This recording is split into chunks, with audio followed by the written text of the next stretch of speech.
All right, today we're going to crack open a really specific, really structured, and pretty intense document, the Vampire Adept Bible.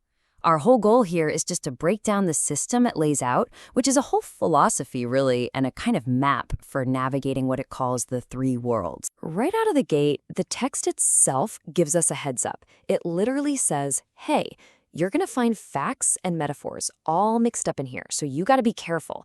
And that's exactly what we're going to do. We're not here to believe or disbelieve, just to understand the system it presents. Think of it like a puzzle box we're trying to figure out. Which brings us to the big question, right? What is this thing? Is it some kind of religious text? A book of magic spells? A philosophy manual? Well, according to the source, it's a guide. It's a roadmap designed for a very particular kind of person who holds a very specific view of reality. Okay, let's dive into our first section, a Bible for vampires. Let's get to the absolute heart of the identity this book is trying to build. So the text says this philosophy is for people who have consciously stepped away from what they see as the irrational parts of human society. Instead, they choose to identify with the role of the predator. The goal, as it's written, is to use human nature to your full advantage, to thrive, to dominate, and ultimately, to survive. It's a philosophy built on a pretty hardcore kind of realism and self-interest. At its core, this system basically splits reality in two. On one side, you've got the day side. That's the normal, physical world we all know. The world of science, of facts, the material world. But then, there's the night side. And it's described as this shadowy world of magic, supernatural power, and even immortality. The key idea in the text is that both of these are real, and the ultimate goal is to become a master of both sides of the coin. So, how in the world do you navigate a reality with two sides like that? Well, this is where it gets interesting. The book provides a very functional, very specific map that it claims can chart all of existence. And here it is. This is called the Cube of Experience.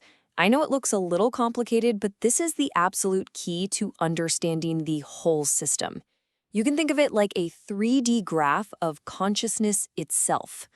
Every possible state of being, from just being awake like you are now, to lucid dreaming, all the way to something they call mastery, has a specific coordinate on this cube. So let's break down the axes of this cube. The first one, the vertical line, is called agreement. And the core idea here is that reality is basically a consensus. The text gives this great example.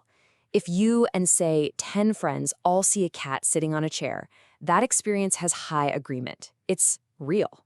But if only you see the cat, well, it lacks agreement, and everyone else just calls it a hallucination. So in this dimension, reality is literally a shared belief. The second dimension, which gives the cube its depth, is control. This is all about the power of your individual mind over what the text calls mind stuff. It starts simple, right? You think, I'm going to open my hand, and you do. That's a basic level of control. But the philosophy extends this idea way out, suggesting that with enough focused will, your mind can influence the physical world directly. Move objects, read thoughts, because in its view, everything is ultimately made of the same mental substance. And the third dimension, the width, is awareness. Okay, and this is the big one. This is the idea that all of existence, everything you see, hear, and feel right now, is a mental construction. It's all happening inside a mind, just like a dream.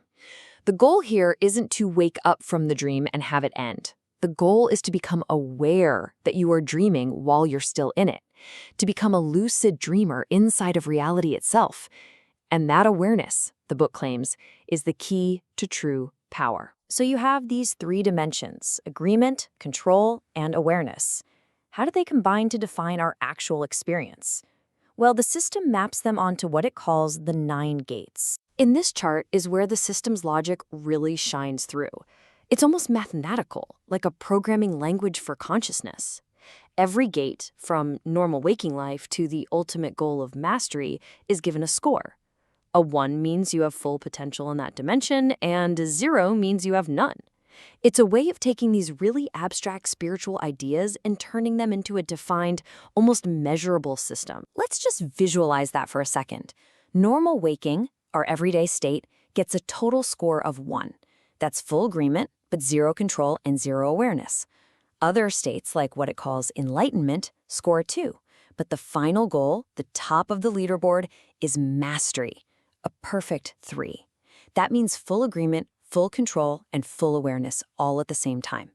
The whole journey is about earning those extra points. So how do you get there? How do you earn those points?